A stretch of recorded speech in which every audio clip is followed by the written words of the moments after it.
Explain it to me like I don't know what you're doing. Mm. What would a normal day to day be for a QA engineer? For the QA engineer, to understand the day to day, I kind of have to give you context. So the context is that with any kind of website, application, Yeah. backend system, from the point of where you're working and you're processing data to an app on your phone, behind that is always a development team. I only know IT is IT. Uh, If I didn't know you, I wouldn't have known about your Exactly. job role. Think of me as a high school student, right? Mm. If I would want to become a QA engineer, what subjects typically would I have to choose in the stage of, let's say, for example, students choose their subjects in grade 9. In So grade in grade nine, 9, what subjects would I have to prioritize when choosing? So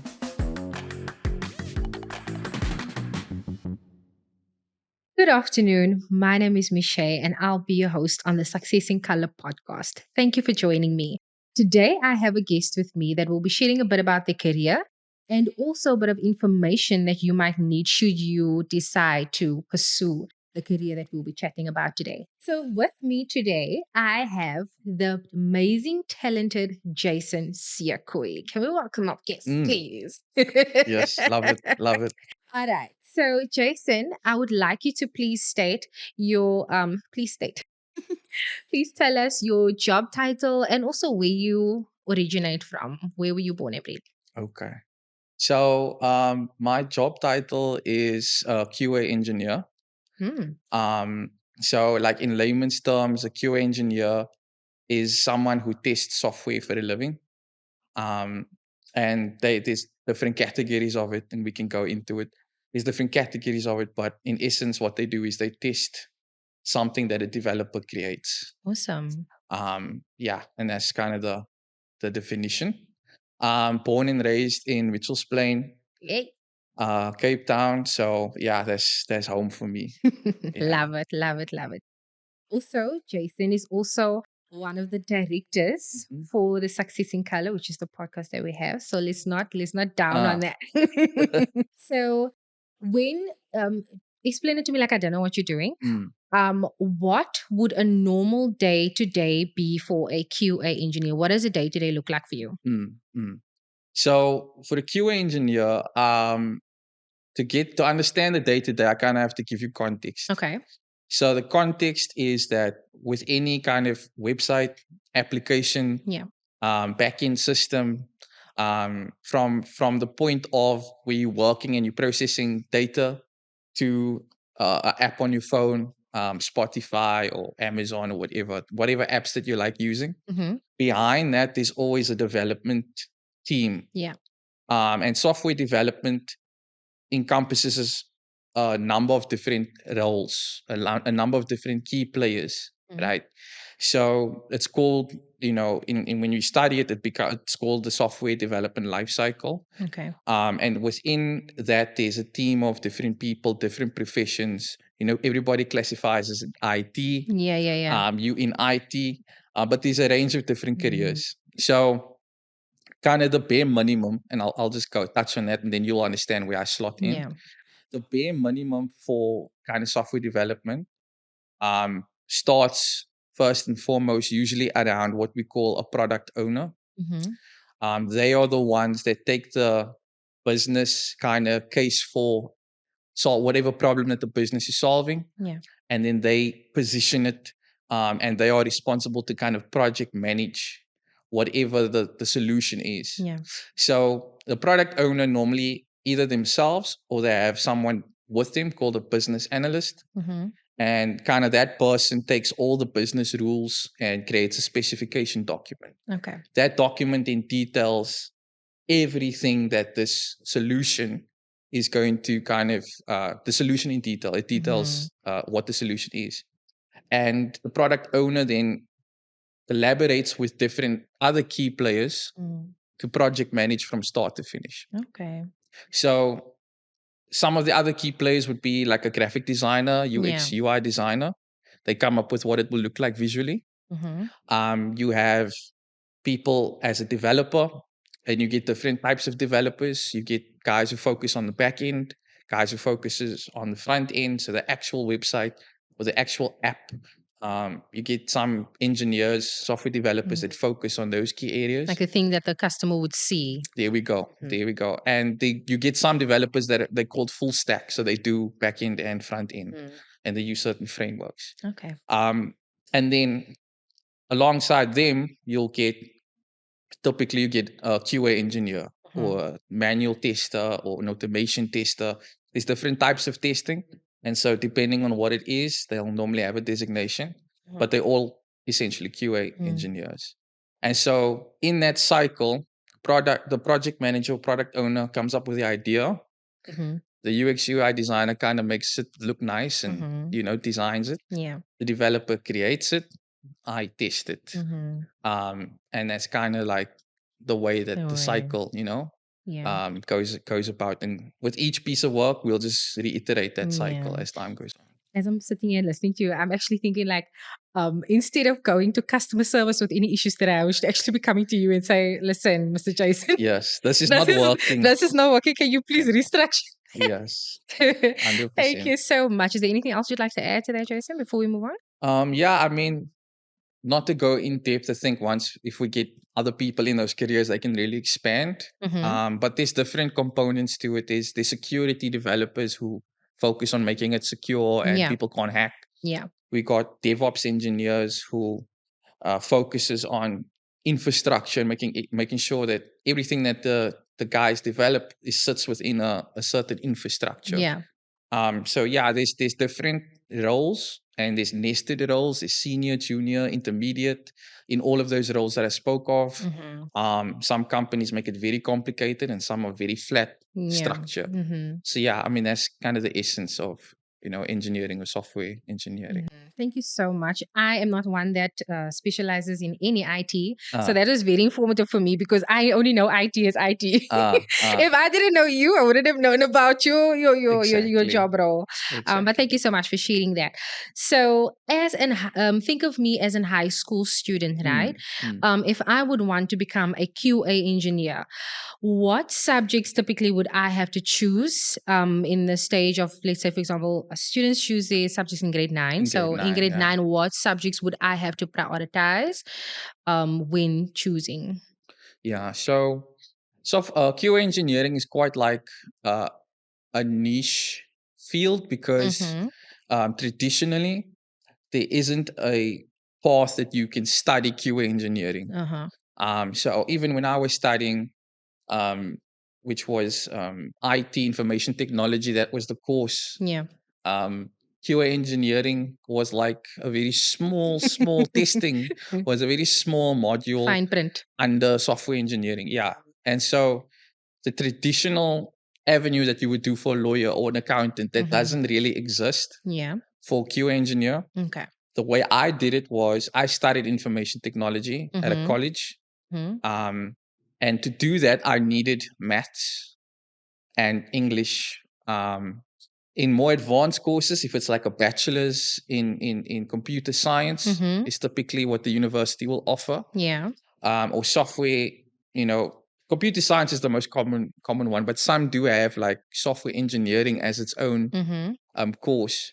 Then you might need physics and pure maths, Okay. and then your language, at least English. So those three subjects I would say is probably to safeguard yourself: Mm-hmm. physics, maths, and English. But Yeah. if you only have pure maths and English, then you You will probably still still have qualify. a pathway. Yeah. Okay, awesome. Thank you so much for that. So now that we know what subjects we would need, let's think of post high school. Mm. So when you've just finished, what are the basic steps? Like if you could even suggest institutions that you know that are more prominent with this qualification, or that would be a better choice Yeah. for learners if they would want to pursue QA engineering or information technology. Yeah, yeah. So I mean, I don't know the all the institutions, but in Cape Town, I'm more familiar Mm-hmm. with our universities here. So I know that I think UCT has a computer science course. Yeah. I'm not if I might have this wrong, but I think Stellenbosch might as well. Mhm. Um, And then CPUT, at CPUT, the requirements are less and it gets a little bit more specific. Mm-hmm. So it's not as kind of prestigious as the one at UCT, but then you can do application development. Um, there's different types of development that you can Yeah. study at CPUT. It's a little bit, I think it's more hands-on, more technical, Mm-hmm. but it won't be the equivalent of like a UCT or Stellenbosch. I was just about to get into that now, with regards to, sorry for your word. The because I know sometimes maybe one institution would have it as information technology, but a Yes. different institution would have it under a different Computer name. science or software Yes. engineering. Yeah. Yes. So keywords there would be computer science, software engineering. There's an information systems Mm-hmm. course at UWC, which if you remember what I told you about the product owner, Yeah. they would study something like information systems. Okay. So that's more business rules and how things stitch together instead of like purely programming and development and Mm-hmm. mathematical algorithms and stuff Mm-hmm. that the computer science guys will be much more familiar with and more Yeah, yeah, yeah. comfortable with. Yeah, So, do you know of any specific funding opportunities that students who are looking into studying QA engineering, yeah. is there any specific funding outside of NISFAS, which we know is the one that covers most Most. Mm. careers? So with funding, there's a lot of bursaries out there, Mm-hmm. and um, computer science, software engineering, information technology. Typically, Yeah. most companies have a department, and so a lot of them do cover it. Mm-hmm. So the websites that we normally find bursaries on, all bursaries, SA, um, some of the other websites that we typically find, Yeah. and with Success in Color, we're obviously going to share a lot of that information. Yeah. So there is those opportunities where traditional, you can go study at the universities we spoke of, and you can get that funding Mm-hmm. um, through private companies. Okay. Then there is also kind of the non-traditional avenue, Mm-hmm. um, where there's companies. We think Code is a good example that does the training and they get funding elsewhere, and they have kind of a strict, you know, um, requirements on how to get in, Mm-hmm. and they have an intake every year. And there's a couple of companies similar to that that do code specific training. So those will probably be a lot more, um, in terms of practical than theory. Mm-hmm. And at the university, you probably learn a little bit more theory than actual practical. Mm-hmm. So there's a couple of companies that do that. And then what a lot of people do is they go on YouTube, right? They go on YouTube, they watch a playlist of how to do programming with this language, Mm-hmm. how to write a website with this framework, um, day in the life of this A and QA engineer. a QA engineer.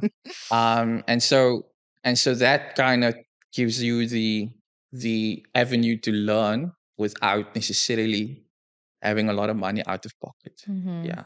Thank you so much for that, Jason. Mm. I'm sure an aspiring QA engineer would really appreciate that information. Yes. Yes. So now we're going to get a little bit more personal. Mm. We're going to talk a bit about your journey. What actually inspired you to become a QA engineer? How did you get there? Yeah. So I didn't even know that a QA engineer was a thing. Even when I was in college, Yeah. at this point, I'm already studying IT, and I didn't even know that was like a full blown career. So going up to matric, I was kind of conflicted. I wanted to do music production. I wanted to be Hey. a mechanical engineer. Sure. I wanted to, work on cars because I love cars, and Mm. um, but I always what I did really well at CAT, and I was Mm. doing a programming course at during break times in high school was like one of the Mhm. teachers that was willing to do that, Yeah. even though I bunked. Eventually bunked that because I was like, nah, it's my last year in school. I Why can't would I just wanna? be. But you were actually unintentionally pushing yourself in Yeah, that direction. exactly, exactly. I like this last year. I can't just be break times learning. Slimy. So yeah, there was that, and then my father always encouraged me, like, you're always good with computers. You're getting Hmm. really good marks at CAT now. Now, in hindsight, CAT and programming is completely different. Mm. Just because you're good at cat doesn't mean you'll be a good I wouldn't programmer. have known. Yeah. But at least the knowledge of not knowing that maybe was in hindsight a good thing, Mm, because it turned out I was kind of okay and good with at doing that. programming. So I didn't learn programming on school. Some schools have it as a subject, Yeah. um, but I didn't have it. And so going to choose where I'm going to study, Yeah. I kind of made the typical mistakes that people in matric make. I didn't know when dates were open. Yes, I yes, didn't At that yes. age, I didn't even know NASFAS existed. Like no one Mm. told me these things. So ended up wanting to study at CPUT. Got there too late. When I applied, it was closed. Mm. Um, and then I did apply to UCT, Hmm. and I was provisionally accepted. I keep telling people this, but then that doesn't mean anything, Doesn't mean anything, guys. That bro. means zero. Because they told me in a very nice email, sorry, you didn't make it, Yeah, sir. yeah, yeah. Which apparently other people got and they fought it and they got in. But Oh, yeah, yeah, they appealed that I didn't know there was a that you could do that that. you could do that. But I Fight for your doubt it. My rights. marks wasn't up there anyway. So once I've well, at that point, my dad's brother who works in the Department of Education, he suggested Damelin. Okay. It's a private college. Mm-hmm. I think his daughter went to Damelin. Mm-hmm. So they were like, okay, that's a good college. Why don't you try and get your Yeah. son in there? Luckily, my dad was saving money because private colleges, Yeah, it's way more expensive. you Yeah. don't really get funding for those, and Absolutely. Yeah. it's expensive. And I think he had enough money for at least 2 years. Okay. So he had to like hustle to get the third year's Yeah. money. But luckily, I got it. I chose information technology. That was kind of his suggestion, Mm-hmm. and I kind of went with it, thinking, people in IT make money, the Bill Yeah, Gates yeah, and yeah, so on, yeah. and like, okay, I'm gonna do that. And then yeah, I studied there 3 years, enjoyed it. Unfortunately, Demlin in Cape Town, at least, all the colleges are closed, but I think they still exist in Johannesburg. Okay. Um, but yeah, I enjoyed it 3 years.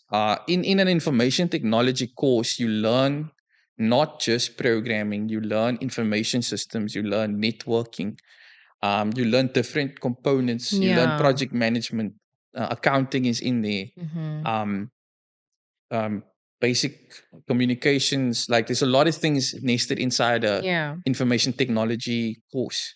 So that was also cool because it gave me a more A bigger well-rounded. variety. Exactly, it was more rounded. Mm. And because it's a college, I felt like it was a little bit more practical than Yeah. than theory. Okay. So up to that point, I studied, and then once I was done, a friend of mine went to a his mother actually applied at an internship for him. Okay. Clyde, if you're watching, Clyde, thank you. Um, Clyde, I Shout out won't to forget it Clyde. because his mother passed on. I think she had cancer, Mm-hmm. but I'll never forget it because thanks to that, he got the internship, and the intake was Jan, and then they had another one in February, and then he told me about it, and then I applied and I got in. And yeah, you are. Um, and yeah, exactly. And it was a QA internship, so I didn't even know. They just looked Yeah. for someone who had IT qualification, who was young. And it's an internship, so they're teaching you kind of what this thing is. Mm. So luckily that was there because and I will always recommend for anyone, do an internship. An internship is an amazing way to enter the job, Mm. the job market. Um, and that's how I got into QA. Mm. That was the way I got in. And then I was there at that company. It was an internship for a year. They kept some people fell out. Luckily, I didn't. And Consistent. I got a full term contract after Wow. that. You know, so that was like, and at the time I was studying part time. I was working part time at Total Sports because these days people get allowances and stuff. Yeah, yeah, yeah. That time, You had same with to. week, same with week for your geld. So I worked part time at Total Sports to supplement my traveling and Yeah, stuff like yeah. that. Yeah. So that was cool. And then I worked at this company for, I think, just over 3 years, um, close to 4 years.